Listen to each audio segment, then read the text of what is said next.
Hi കൂട്ടുകാരെ, എൻ്റെ video കാണുന്ന എല്ലാ കൂട്ടുകാർക്കും സുഖമാണല്ലോ. ഞാൻ ഇന്നിവിടെ കർക്കിടകത്തിലെ പത്തില തോരനാണ് തയ്യാറാക്കിയിരിക്കുന്നത്. വീട്ടുവളപ്പിലെ ഇലകൾ കൊണ്ടാണ് ഞാൻ ഈ തോരൻ തയ്യാറാക്കിയത്.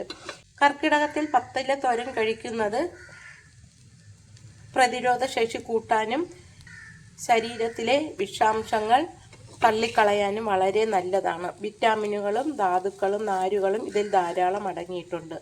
മധുര ചീര എടുക്കാം, ചീര ചേമ്പില എടുക്കാം, ചീര മനസ്സ എടുക്കാം, പയറിൻ്റെ ഇല എടുക്കാം, ചീര ഇല എടുക്കാം, പൊന്നാങ്കണ്ണി ചീര എടുക്കാം, മധുരക്കിഴങ്ങിൻ്റെ ഇല എടുക്കാം, കോവലിൻ്റെ ഇല നമുക്കെടുക്കാം, മത്തൻ്റെ ഇല എടുക്കാം, അഗസ്തി മുരിങ്ങ ഇല എടുക്കാം.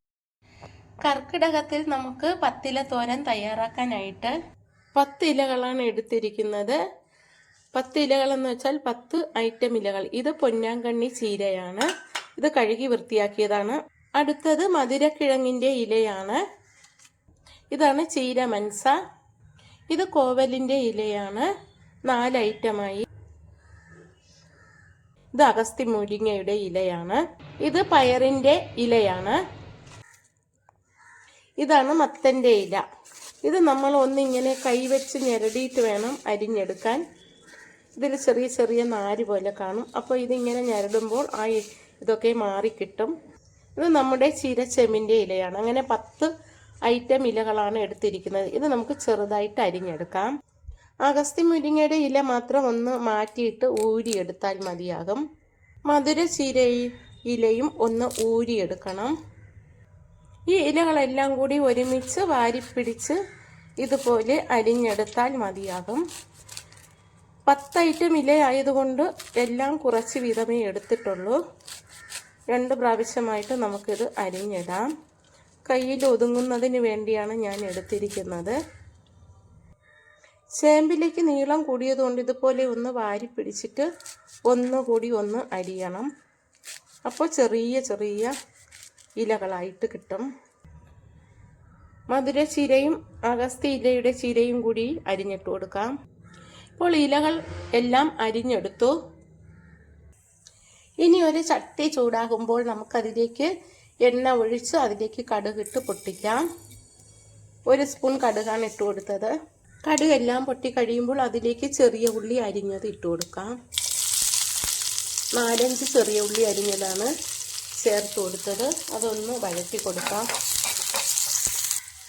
ഉഴുന്ന് പരിപ്പിടാൻ മറന്നുപോയി, അതും കൂടി ഇട്ട് കൊടുക്കാം. അത് ഉള്ളിയുടെ കൂടെ ഒന്ന് മൂത്തുകൊള്ളും. ആദ്യം കടുകിൻ്റെ കൂടെ ഇടാൻ ഞാൻ മറന്നു പോയത് കൊണ്ടാണ് ഇപ്പോൾ ഇട്ടത്. നിങ്ങൾ കടുക് വറുക്കുമ്പോൾ കടുക് പൊട്ടി കഴിയുമ്പോൾ ഉഴുന്ന് പരിപ്പ് ഇട്ട് കൊടുക്കണം. ഉഴുന്ന് പരിപ്പ് മൂത്ത് വരുന്നു, ഞാൻ അടിയിലേക്ക് മാറ്റി കൊടുത്തു. ഇനി ഉള്ളി മുകളിലേക്ക് ഇട്ട് കൊടുക്കാം. ഉഴുന്ന് പരിപ്പ് മൂത്ത് വരുന്നുണ്ട്. തെറ്റിച്ചെന്ന് പറഞ്ഞ് എൻ്റെ വീഡിയോ ആരും കാണാതിരിക്കരുത്, എല്ലാവരും കാണണേ. ലൈക്ക് ചെയ്യാൻ മറക്കല്ലേ. തെറ്റുണ്ടെങ്കിൽ കമൻറ്റ് ബോക്സിൽ ഇടണം, മറക്കരുതേ. ഇതിലേക്ക് ഒരു വറ്റൽമുളക് കൂടി ചേർത്ത് കൊടുക്കാം. ഇതായിപ്പോൾ ഉഴുന്ന് പരിപ്പ് നന്നായിട്ട് മൂത്തു. ഇതിലേക്ക് നമുക്കിനി 2-3 അല്ലി വെളുത്തുള്ളി ചെറുതായിട്ട് അരിഞ്ഞത് ചേർത്ത് കൊടുക്കാം. ഒരു പച്ചമുളക് അരിഞ്ഞതും കൂടി അതിലേക്ക് ഇട്ട് കൊടുക്കാം. ഇനി ഒന്നുകൂടി ഒന്ന് വഴറ്റി കൊടുക്കാം. ഉഴുന്നൊക്കെ നല്ലതായിട്ട് മൂത്തു, വെളുത്തുള്ളിയും നന്നായിട്ട് വാടി വന്നു. ഇനി നമുക്കിതിലേക്ക് അരിഞ്ഞു വച്ചിരിക്കുന്ന 10 ഐറ്റം ഇല ഇട്ട് കൊടുക്കാം. ഇത് കർക്കിടകത്തിൽ കഴിക്കുന്നത് ശരീരത്തിന് ബലവും ആരോഗ്യവും നൽകും. പ്രതിരോധ ശേഷി കൂടാനുമൊക്കെ ഈ പത്തില തോരൻ വളരെ നല്ലതാണ്.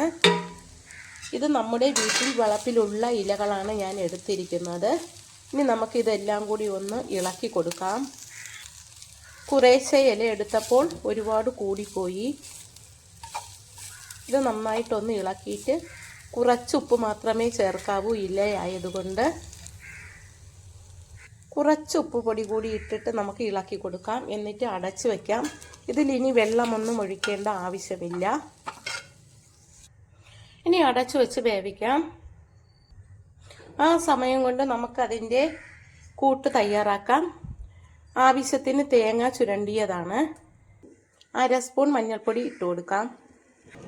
ജീരകം 1/2 സ്പൂൺ ചേർത്ത് കൊടുക്കാം. വെളുത്തുള്ളി ഞാൻ ആദ്യമേ ചേർത്തു. കുറച്ച് ചെറിയുള്ളിയും കൂടി ഇട്ട് ചതച്ചെടുക്കാം. നമുക്ക് വെന്തോന്ന് തുറന്ന് നോക്കാം. വെന്ത് വരുന്നുണ്ട്. ഇലയൊക്കെ വാടി ഇപ്പോൾ കുറച്ചായി. ഇനി നമുക്കിതിലേക്ക് ചതച്ച് വച്ചിരിക്കുന്ന അരപ്പ് ചേർത്ത് കൊടുക്കാം. അരപ്പ് കൂടി ഇട്ടിട്ട് 1 മിനിറ്റ് നേരം ഒന്ന് അടച്ച് വെച്ച് വേവിക്കാം. എന്നാലേ ജീരകമൊക്കെ വെന്ത് കിട്ടത്തുള്ളൂ. ഇങ്ങനെ വെച്ച് അടച്ച് വെച്ച് വേവിക്കാം. എന്നിട്ട് നമുക്കിതൊന്ന് ഇളക്കി കൊടുക്കാം. ഇപ്പോൾ നന്നായിട്ട് വെന്ത് വന്നു. ഇത് കുറച്ച് സമയം ഇളക്കി കൊടുക്കാം. കർക്കിടക മാസത്തിൽ പത്തില തോരൻ കഴിക്കുന്നത് പ്രതിരോധ ശേഷി കൂട്ടാനും വിഷാംശങ്ങൾ പുറത്തു തള്ളാനും വളരെ നല്ലതാണ്. പത്തില തോരൻ വിറ്റാമിനുകൾ, ധാതുക്കൾ, നാരുകൾ ഇതെല്ലാം ധാരാളം അടങ്ങിയിട്ടുണ്ട്. അതുകൊണ്ട് നമ്മളെ വീട്ടുവളപ്പിലുള്ള പത്തിലകളില്ലെങ്കിലും ഉള്ളത് വെച്ച് തോരൻ വെച്ച് കഴിക്കുന്നത് കർക്കിടകത്തിൽ വളരെ നല്ലതാണ് ശരീരത്തിന്. എൻ്റെ ഈ വീഡിയോ ഇഷ്ടമായെങ്കിൽ നിങ്ങളും ഇതുപോലെ ഒന്ന് തയ്യാറാക്കി നോക്കണം. ഈ ഇലകളെല്ലാം നമ്മുടെ വീട്ടുവളപ്പിലുള്ളതാണ്. എൻ്റെ ചാനൽ എല്ലാവരും സബ്സ്ക്രൈബ് ചെയ്യണം. കമൻ്റ് ഉണ്ടെങ്കിൽ കമൻ്റ് ചെയ്യണം, ലൈക്ക് ചെയ്യണം. Thank you.